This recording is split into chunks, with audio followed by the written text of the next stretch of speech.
all the time when he says that Haqqani group is dangerous and it is virtually ISI by another name. So that is cause for serious thought and serious trouble, because then they are getting all the equipment, financing, but more importantly, all the tactics and strategy from ISI. Pakistan's current Secret Service chief recently appeared in Kabul. Shortly afterwards, the Taliban started their final offensive, capturing the Panjshir Valley after quashing a resistance movement there. According to reports on social media, Pakistan is said to have supported the Taliban with drones. Pakistan, however, vehemently denies these allegations. But beyond this very specific support, what explains Pakistan's interest in militant groups such as the Taliban and the Haqqani network over the years? DW's Asim Salim explains. In the eyes of the Pakistani intelligence agencies, the Haqqani network is anti-India. Or let's just say that this group is less likely to provide space to India in Afghanistan.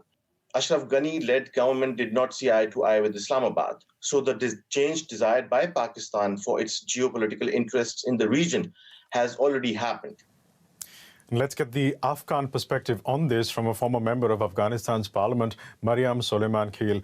Welcome, Ms. Soleiman Kheel. How much is Pakistan responsible for the Taliban takeover of your country? It's hard to believe that we still need any discussion over the level of involvement of Pakistan in the Afghan crisis. The whole world knows that Osama bin Laden was killed while hiding in Pakistan near a Pakistani military base. Everyone knows that Pakistan harbors terrorists from Al-Qaeda to Jaish Mohammed to Lashkar-e-Taiba and more than 30 other regional and global terrorist organizations. The whole world knows that Pakistan was giving Taliban offices in Quetta and Peshawar Shora. They harbored the Haqqani network and their Miram Shah Shora.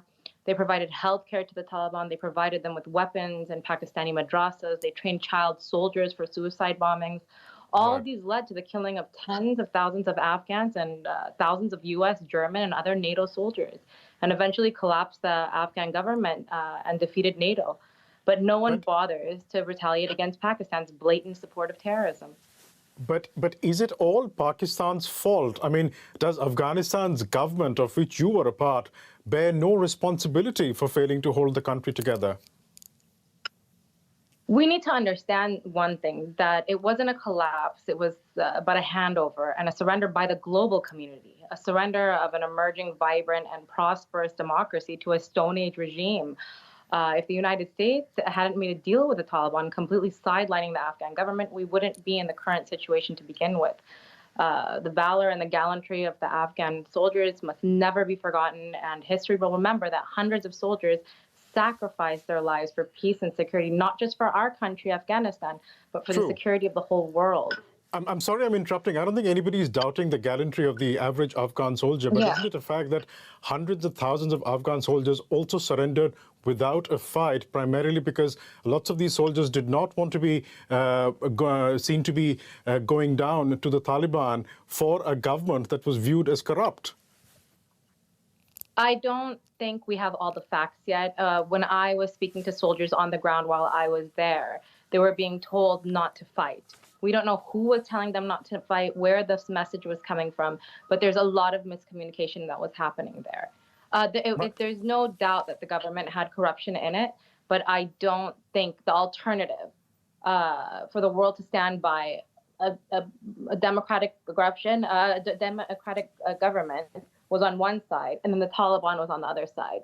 Was that the only option? There were financial ways that we could have stopped the corruption and put pressure on our democratic government before handing us over to the Taliban.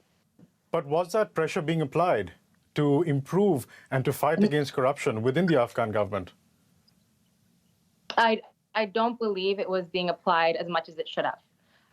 And I don't think the Taliban was the only alternative to a democratic country. Should we start giving away democratic countries that have corruption cases around the world to terrorist organizations that invented child suicide bombers? That makes no sense to me. But that is not the case that I'm making, nor is anybody else making. People are just trying to raise the fact that corruption was endemic in the Afghan government, and potentially that had an impact. And I'd just like to sort of quote, these are not my words.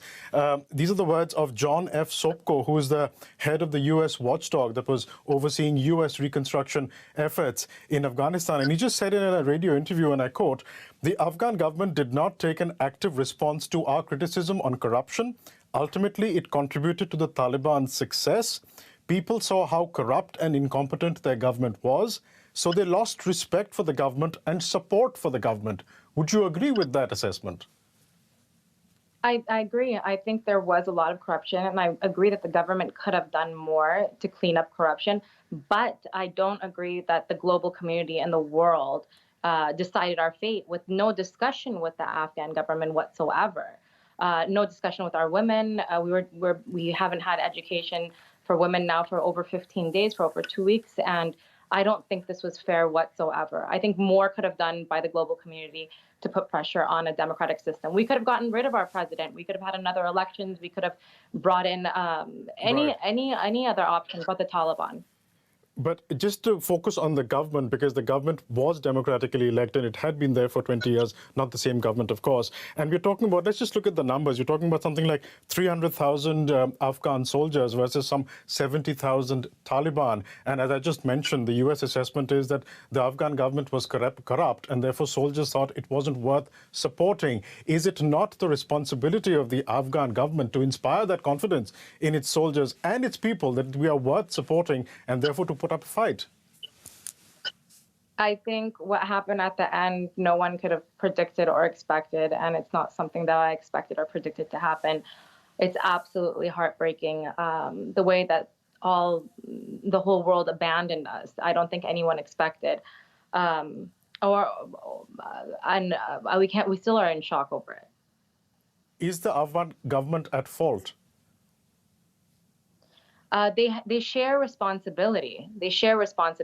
But I think for the crisis, I think this was a global issue. I think the whole world abandoned us. I don't think it was just the Afghan government. Just one final question to you, ma'am. You are personally related to former President Ashraf Ghani as well. Do you think you could have done more in your personal and professional capacity to help root out corruption in the government? I wish I could have. He is a distant relative of mine, but I never expected this. And I still don't believe that he himself stole money from the country or was involved in corruption the way he was. I think the people around him were. I think what brought us down were the people around him. And I think he's probably still absorbing what happened. I don't think anyone could believe we got to where we are now. We'll leave it there for the time being, but thank you so much for joining us today. Former member of Afghan Parliament, Mariam Soleiman Khil. The events in the country created a cloud of doubt over the future of music and musicians in Taliban-ruled Afghanistan as well, particularly when it came to young musicians of the well-known Afghanistan National Institute of Music. They worried if they'd ever be allowed to play their instruments again. Turns out they will. More than 100 students, alumni and faculty members were flown out on Sunday, headed for Portugal, where the government has agreed to grant them asylum. The feeling and the happiness when I heard that the plane took off the ground, that's very hard to describe. I was crying endlessly, and my family were crying together with me, and that was the happiest moment in my entire life. And we leave you today with the sounds of Afghanistan. This is a performance from 2 years ago in Kabul by the musicians of the Afghanistan National Institute of Music. Bye-bye.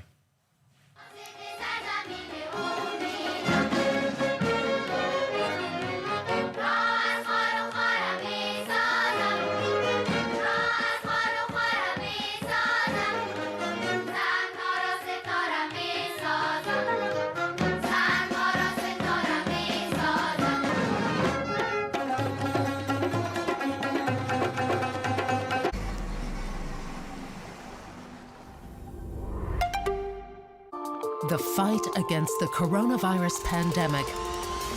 How has the rate of infection been developing? What does the latest research say?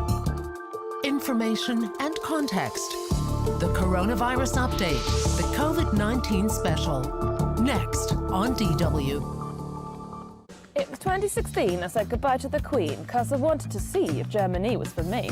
The last few years have been quite a ride, getting fully in touch with the German inside. I've really done my homework when it comes to German beers, and of course I always look right in the eyes for a cheers. But perhaps the bigger sign's a new hobby of mine. I'm no longer a prude. I love to be in the nude. There are pros and there are cons, but when you're feeling more forgiving, you'll realise each culture's just another way of living.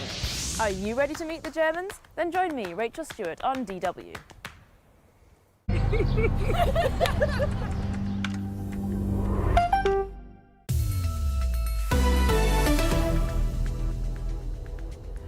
Corruption thrives during times of crisis. The coronavirus pandemic is no exception. Traders have inflated prices for scarce supplies like masks and hand sanitizers. Politicians have received kickbacks for brokering deals. Their aim? To profit from others' misfortune. Hello and welcome to our COVID-19 special.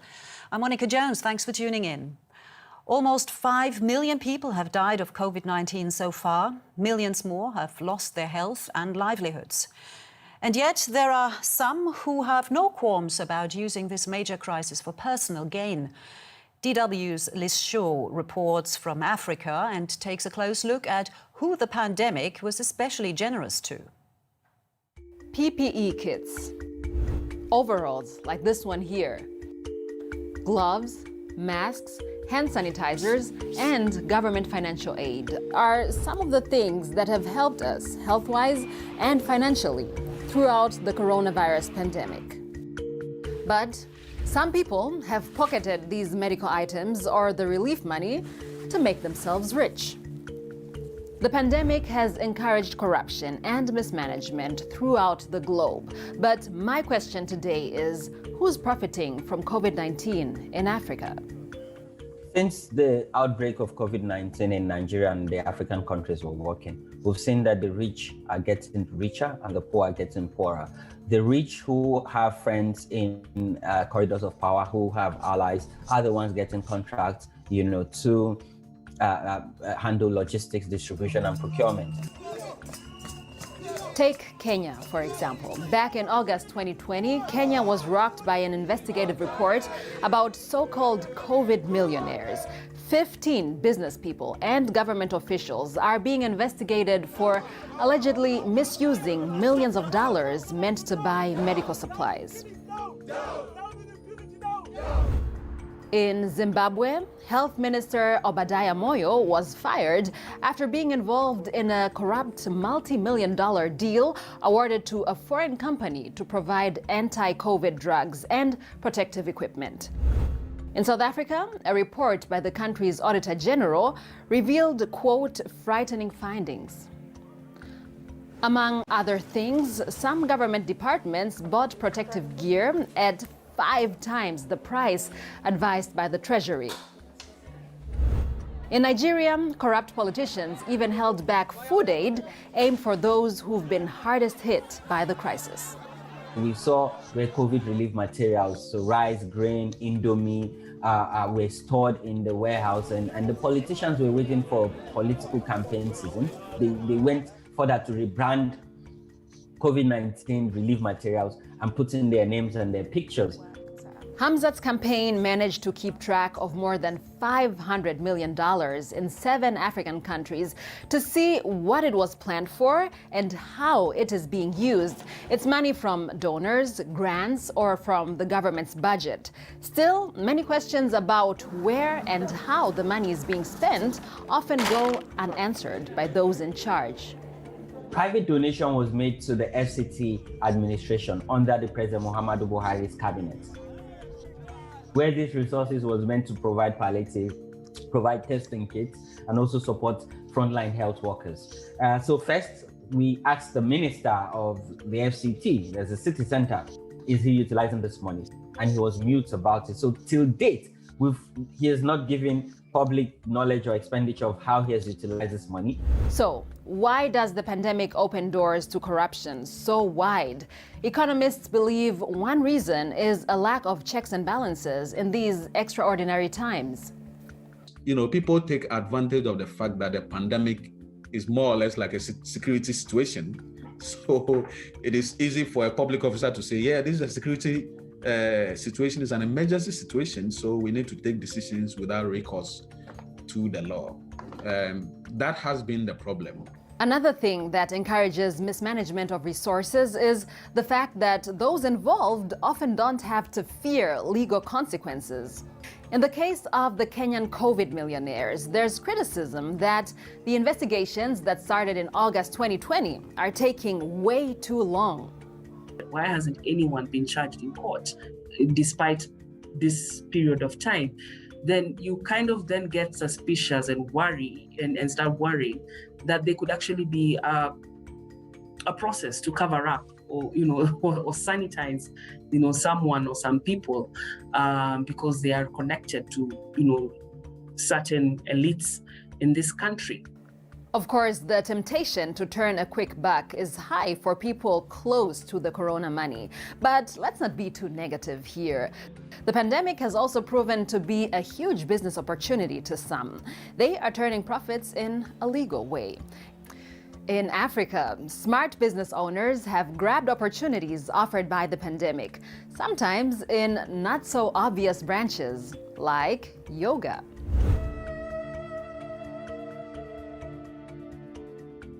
For example, South African yoga instructor Tidimalo Jasmine Selako decided to move her lessons online after a countrywide lockdown made classes impossible. Since then, the number of her followers has skyrocketed. These days, I find that most of the things that I do are online. And I could say that it really has given me space to become more innovative. And it's really pushed me to grow and see how I can strategically grow as a creative, as a brand, and just keep myself grounded as well. Services that had to shift online have given a boost to telecommunication companies. People are spending more data to stay in touch with friends and family and to get the latest on COVID developments. Also, when many schools and colleges closed, e-learning forced people to invest in data packages for their education. We're still in the middle of the COVID-19 pandemic. Just as it is with any crisis of this scale, there are winners and losers. The question remains, how many of those winning financially in Africa are actually playing fair? And just for the record, Africa isn't alone when it comes to exploiting the coronavirus crisis for personal gain. We've had cases of nepotism and lobbying scandals here in Europe too. So what role does governance play in a pandemic? Time for one of your questions now. Over to Derek. How has the pandemic affected the vision of what it means to have proper political leadership? Could politics and science be closer partners in the future? These aren't really science questions, and trying to answer them on my part is going to require lots of speculation, but I think they're important questions to be asking. And so here goes. First one first, a tough nut. What constitutes good political leadership in this kind of crisis? Well, that depends on who you ask, of course, but maybe we can all agree on a few fundamentals. The first of which, I think, is clear communication, a real biggie. Trust is a very hard thing to build. And I think in countries where leaders have tried to communicate clearly what measures needed to be taken to fight the pandemic and why,